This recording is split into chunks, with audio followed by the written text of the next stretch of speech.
Hello. In this lecture we will go over how IPsec uses certificates for authentication. Certificates are exchanged between the two IPsec endpoints. Information in the certificates are validated against the identity presented by the remote IPsec peer. So, there are rules for the ID to match. If IP addresses are used for identification, the certificate has to have the IP address field in the subject alternative name extension.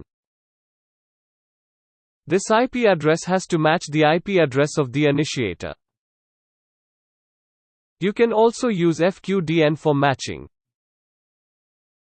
The certificate needs to have a subject alternative name containing the DNS name, and it needs to match the FQDN presented by the other side. You can also match based on user FQDN, which is like an email address. In this case, the certificate needs to have a subject alternative name of RFC822, matching the ID presented.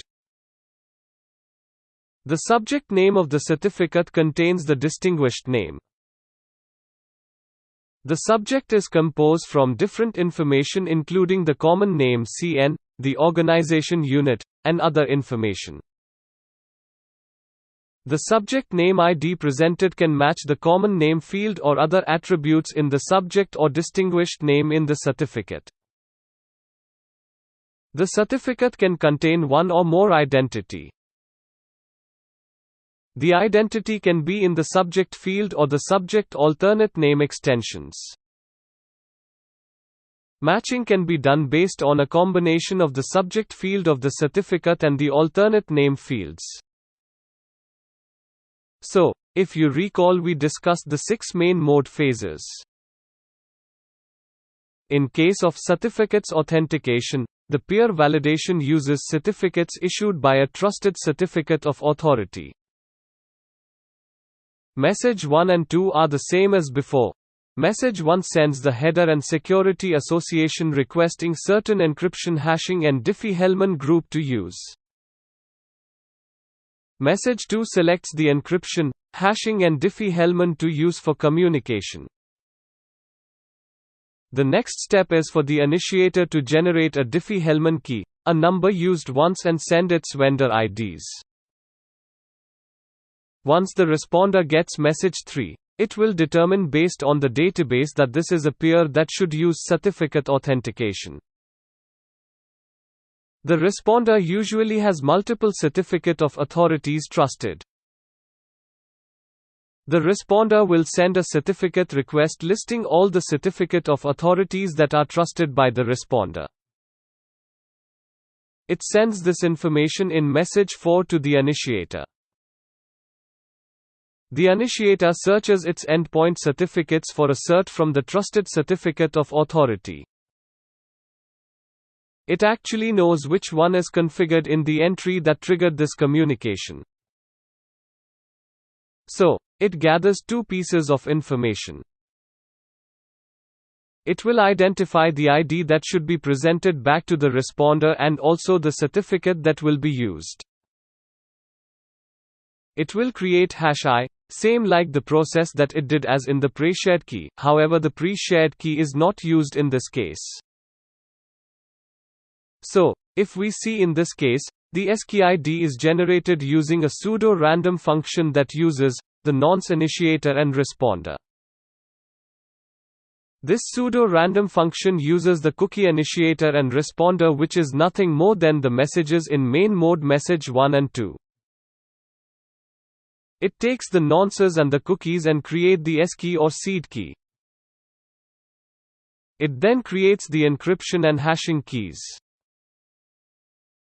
It will then create the hash of the initiator identity, which was discussed in the pre-shared key lectures.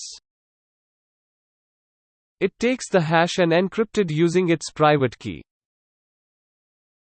It will send this information along with the ID it wants the peer to check against.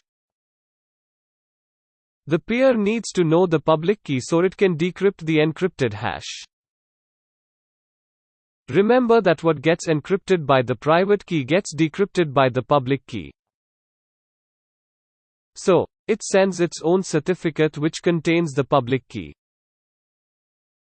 It sends another certificate request honing in on which certificate of authority the responder should use. It will send this to the responder. Now, the responder has all the information it needs. It will decrypt the communication using the SKID used for encryption. It will extract the encrypted hash. It will then calculate the same hash as it has all the information. It will run the hash I calculation and compare it with the decrypted hash I. If the two values match, this means the identity of the peer checked out. So, in return in message 6 it will do the same thing, but in reverse. It will create hash R and encrypt it with its private key. It will send its identity information along with the certificate.